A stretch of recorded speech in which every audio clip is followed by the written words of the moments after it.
Last night, Joe Biden took a little break from whatever it is that he does with his time to sit down with former comedian Jimmy Kimmel. Because, well, if he sat down with even the most liberal hack of a supposed journalist, they wouldn't be able to help themselves from asking at least one serious question about what the heck is going on. Old Joe expressed his frustration that most people don't think that he's done anything good for the country. And the reason for that is because people just haven't heard about all the great things that he's done. There's a lot of major things we've done.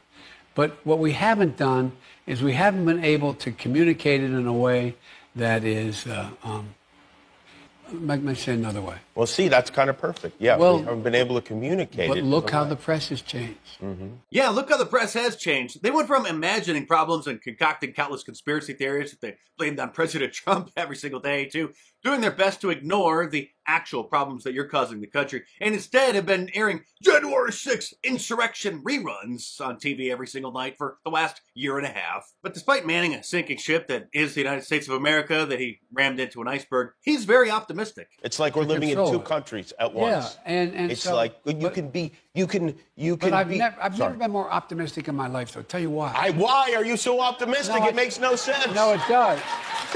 Look at the kids. Look at the young people.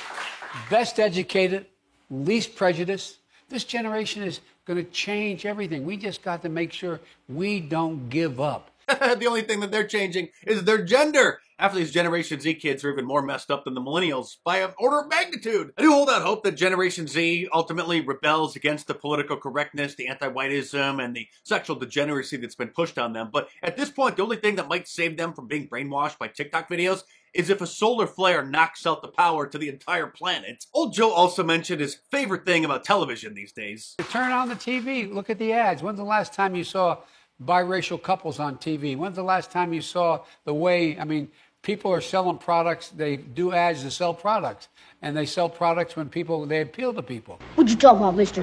What he was trying to say there is he's extremely happy about the ultra diversity that we've all noticed ever since the Black Lives Matter insurrection of 2020. And he talks about it a lot. I challenge you, find today, when you turn on the stations, sit on one station for 2 hours.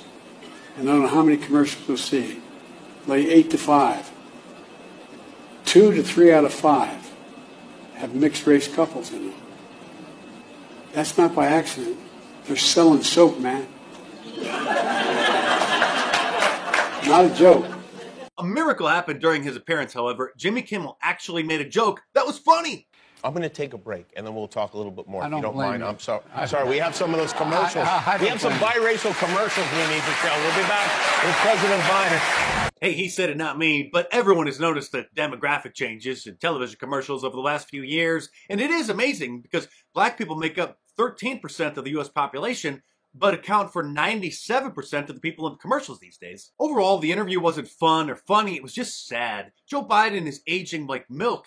And usually when a president or even a former president goes on one of the late night talk shows, you can still feel their aura of authority and their power. They're in control and the host is a little intimidated, but this was like someone talking with their elderly grandparent who they feel sorry for because they're so old and they have to treat them like a child. Instead of facing actual supposed journalists, he goes on a late night talk show and then rolls out a celebrity, Matthew McConaughey, to go and talk to the press. And the January 6th hearing starts tonight, so it's basically going to be a recap of the countless conspiracy theories that the Democrats and the liberal media industrial complex have come up with over the last year and a half. And yes, I'll watch it so that you don't have to, but that means that you got to order my new Ultra Mega shirt from my online store at markdice.com or click the link in the description below. Like all of my designs, it's available in a t-shirt, long sleeve, and a hoodie, and a whole bunch of different colors as well. So head on over to markdice.com or click the link in the description below and check it out. And now I think we're going to go to Ultra MAGA. Our country was ultra prosperous, ultra secure, and ultra successful. The most successful our country's ever been.